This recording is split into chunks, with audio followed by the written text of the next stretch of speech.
트럼프 국제기구 탈퇴입니다. 네. 이것 또한 사실 조금 전 나온 이 속보입니다. 이거 같이 보시죠. 조금 전 오전 7시가 좀 넘어서 갑자기 들어온 이 속보예요. 뭐냐? 트럼프 대통령이 무려 66개의 국제기구를 모조리 다 탈퇴를 했다라는 소식입니다. 어떻게 알았느냐? 직접 이 공식 계정에, 이 백악관 공식 계정에 이런 글이 올라왔습니다. 아메리카 퍼스트, 미국 우선주의라고 하면서 뭐라고 얘기를 했느냐. 트럼프 대통령, 미국의 이익을 대변하지 않는 UN, 그리고 UN의 산하기관 등 66개 국제기구 탈퇴에 서명을 했습니다. 라는 글이 올라왔습니다. 네. 이게 참 무슨 일인가 싶어요, 최수영 위원님. 네. 사실 안 그래도 그린란드, 콜롬비아, 쿠바 얘기하면서 막 여기저기 다 좀 찝적찝적이 있긴 있었거든요. 근데 이제 국제기구를 탈퇴했다. 이건 조금 좀 느낌이 쎄합니다. 글쎄요, 저도 사실 그 충격적인 뉴스는 맞아요. 왜냐하면 과거에 이제 뭐 트럼프 대통령이 유엔 기후 변화 협약 뭐 이렇게 조약 같은 건 탈퇴한 경우가 있어요. 그건 뭐 우리가 여기 안 하겠다 해서 그때 파리에서 열렸던 그때 기후 회의에도 이제 뭐 불참하고 뭐 이런 이제 그런 과정들이 있어서 뭐 이런 건 뭐 그때도 사실 충격이었는데 그래도 뭐 그런까지 이해되지만 실제 유엔 산하 공식 기구들에 대한 지원을 전면 중단하겠다. 물론 이제 WHO 같은 경우는 이미 이제 약간 그 벌써 기시행된 그런 측면이 있는데 이렇게 66개나 되는 거면 사실상 유엔 산하 기구의 거의 전면적인 건데 이게 유엔이 어떤 기구냐면은 이게 미국이 만든 거였어요.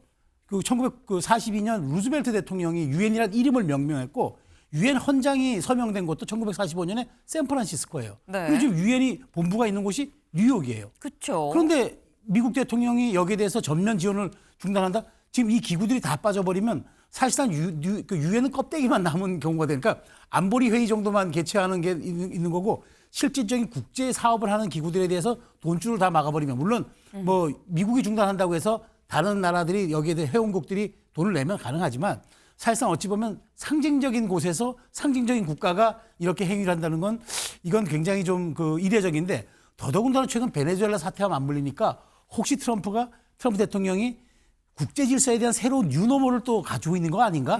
힘에 의한 정치, 그다음에 뭐 사실상 어찌 보면 협약이라든가 협정이라든가 이런 균형은 빼고 미국이 하고 싶은 패권주의 그대로 적용하는 것 아닌가? 이른바 돈로주의를 또 현실화시키는 거 아닌가? 이런 지금 걱정들이 드는 게 사실인 거예요. 그런 측면에서 오늘의 이 뉴스가 사실상 지금 굉장히 국제 정세에는 아문을 들이우는 그런 저는 뉴스라고 생각을 합니다. 사실 이 소식을 듣고 깜짝 놀랄 수밖에 없는 게 지금 말씀하신 것처럼 미국이 만든 유엔입니다. 지금 유엔 본부도 뉴욕에 있어요. 그런데 미국 대통령이 여기에 이제 탈퇴합니다라고 다 일괄 사인을 했다라는 거. 미국을 예전에는 또 세계의 경찰이다라고 얘기를 했었죠. 트럼프 대통령이 취임하기 전에는. 그랬는데 그 역할을 완전히 이제 내려놓는 거 아니겠느냐라는 생각이 들면서 제가 아까 느낌이 좀 쎄합니다라고 말씀을 드렸죠. 베네수엘라 건이 앞에서 좀 있었잖아요 라고 말씀하셨는데 베네수엘라뿐이 아니죠. 서울신문 같이 볼까요? 트럼프 그린란드의 군동원 시사. 미 국무는 침공이 아니라 매입입니다 라고 얘기를 하고 있다는 거죠. 트럼프 대통령 그린란드의 군동원 할 거예요 라는 취지로 얘기를 했습니다. 이거 준비됐을까요? 직접 들어보시죠. Right now, Greenland is covered with Russian and Chinese ships all over the place. We need Greenland from the standpoint of national security, and Denmark is not going to be able to do it, I can tell you. 들으셨죠? 지금 군을 동원해서 뭐 그린란드를 이런 얘기를 지금 하고 있어요. 근데 이걸 보면 박창환 교수님, 이거 공격 들어가는 거 아니야? 라는 생각이 드는 거거든요. 네. 뭐, 그린란드는 결국은 그래도 우방국 아닙니까? 네. 우방국이고 그런데 그 우방국을 갖다가 군사적으로 침공할 수 있다라고 밝힌 거는 사실은 미국이 이제까지 2차 세계대전 이후에 세계 경찰 국가를 자임했고 그것의 어떤 자유와 민주주의를 수호하는 국가 역할로서 유엔이라고 하는 기구를 통해서 세계를 레짐을 하고 있었는데 이제는 그 세계 경찰 국가의 어떤 그 왕관에 걸맞는 의무, 최신, 명예 이거 다 버린 거 아니냐. 그냥 앞으로 내 국익에 반대하면 나 거기 돈도 안 내고 참여도 안 할 거야 라고 하는 그런 선언이기 때문에 이제는 세계 경찰 국가가 아니라 그냥 제1의 패권 국가 뭐 우리가 흔히 과거에 얘기했던 제국주의 국가 네. 또 본연의 모습을 드러내는 거 아니겠느냐.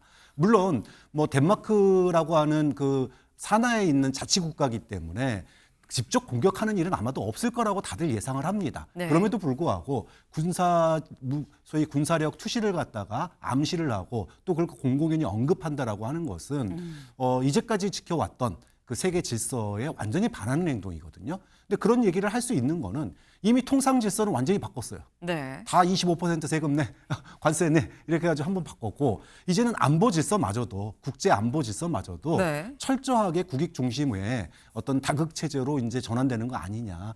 허울 뿐이긴 했지만 그래도 유엔이라고 하는 기구는 거쳐야 됐는데 이제 이것도 사실은 이제 거추장스러우니까 네. 뭐 기후니 환경이니 아동이니 나 돈 들어가는 거 안 할래. 우리 국익에 도움 주지도 않는 거 이거 뭐하러 해. 뭐 이런 선언이기 때문에 앞으로 세계의 어떤 그 안보 질서, 국제 질서가 단순하게 이제까지 우리가 70여 년간 누려왔던 유엔 중심의 그런 어떤 자유민주 패권 국가 이런 이미지하고는 상당히 다른 자신의 국익을 위해서라고 하면은 체면도 위신도 다 버린 그런 강대강의 어떤 충돌 국면으로 가지 않을까 이런 우려되는 면도 분명히 있는 것 같습니다. 네.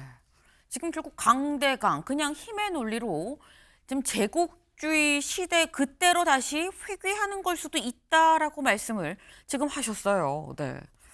근데 지금 이게 뭐 그린란드를 뭐 설마 군 동원까지는 안 할 거라고 생각은 합니다만이라고 말씀하셨는데 트럼프 대통령이 군 동원까지 본인 입으로 얘기를 했죠. 근데 여기에 국무부가 나서서 뭐라고 얘기를 했느냐?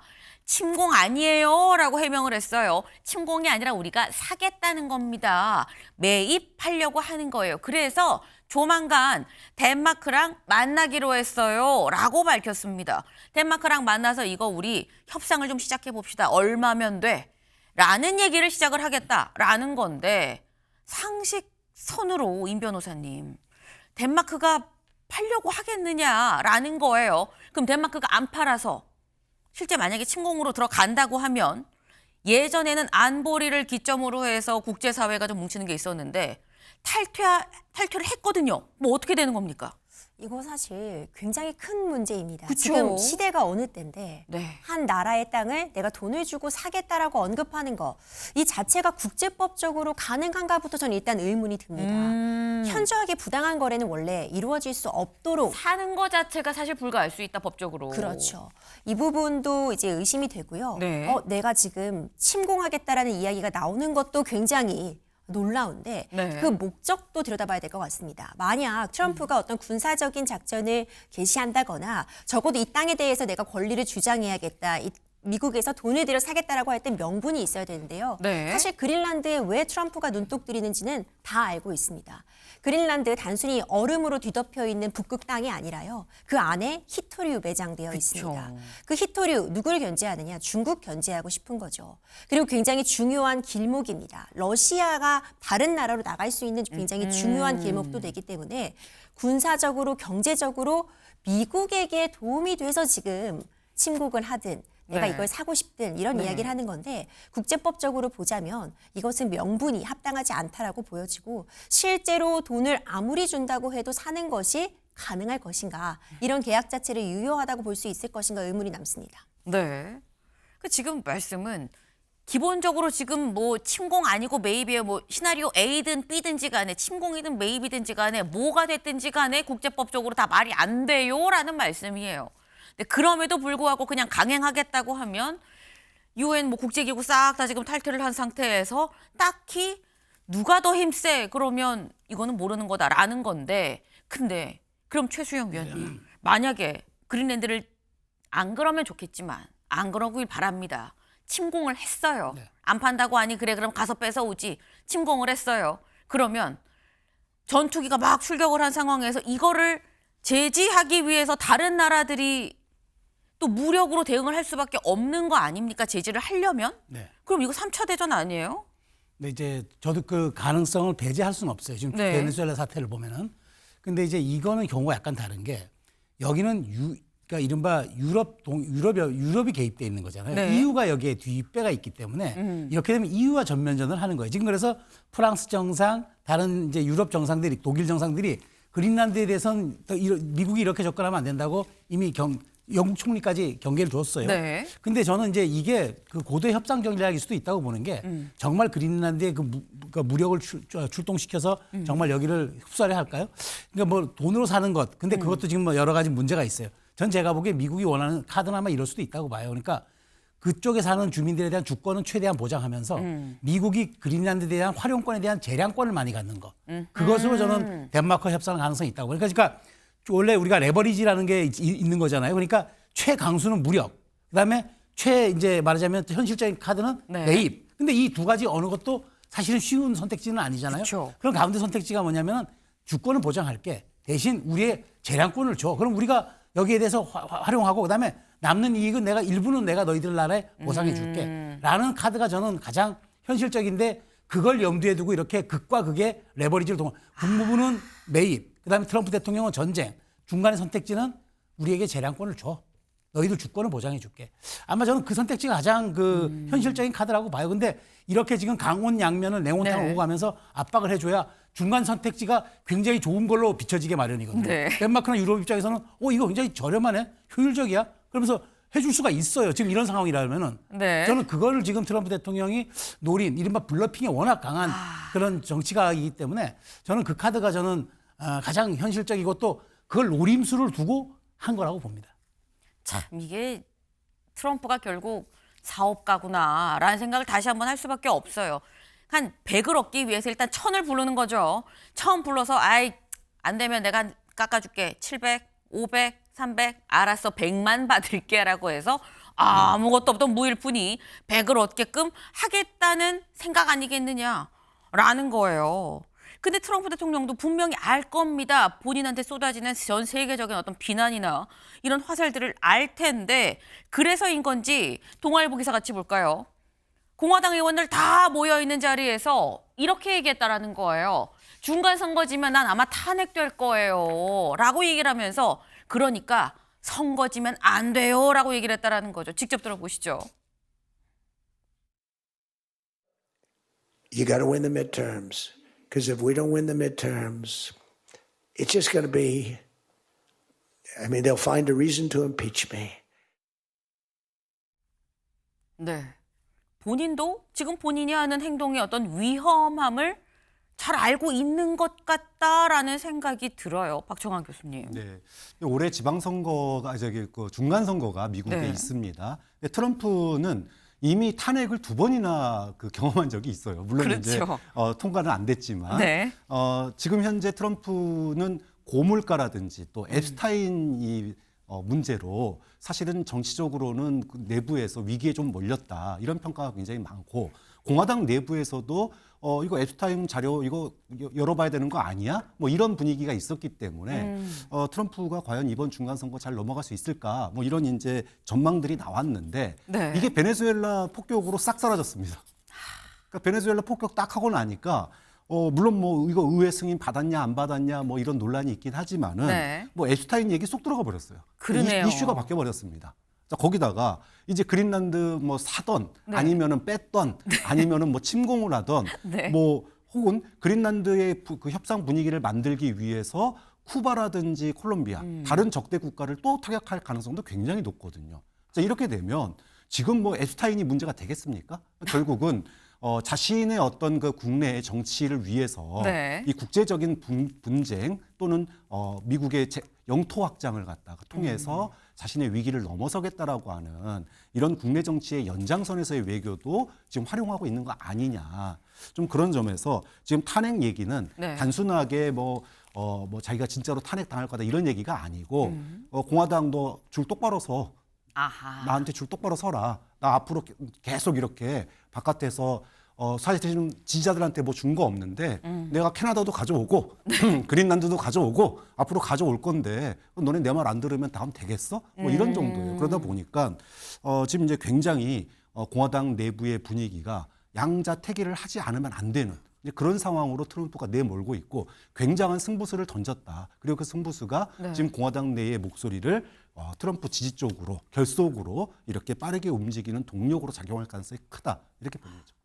지금 말씀은 그런 거예요. 트럼프가 탄핵당하면 어떡하지? 후덜덜덜. 그런 느낌으로 이런 얘기를 한 게 아니라 나 앞으로도 이렇게 동해 번쩍 서해 번쩍 전 세계 훑고 다닐 거거든. 그러니까 줄 잘 서. 앞으로 좀 더 정신 없을 거야. 라는 얘기를 사실상 하는 거 아니겠느냐라는 건데 실제로도 트럼프 대통령이 뭐 그렇게 막 조마조마하고 걱정하는 것 같아 보이진 않아요. 왜?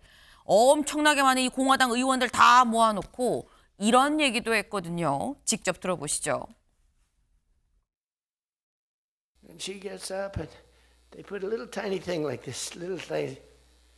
And my wife, by the way, my wife hates when I do this. She said, you know, she's a very classy person, right? She said, it's so unpresidential. I said, but I did become president. You know, she hates when I dance. I said, everybody wants me to dance, but the weightlifting. But no, the girl gets up. And you see, I want to be more, but I have somebody watching. I want to be more effusive. I want to really, yeah.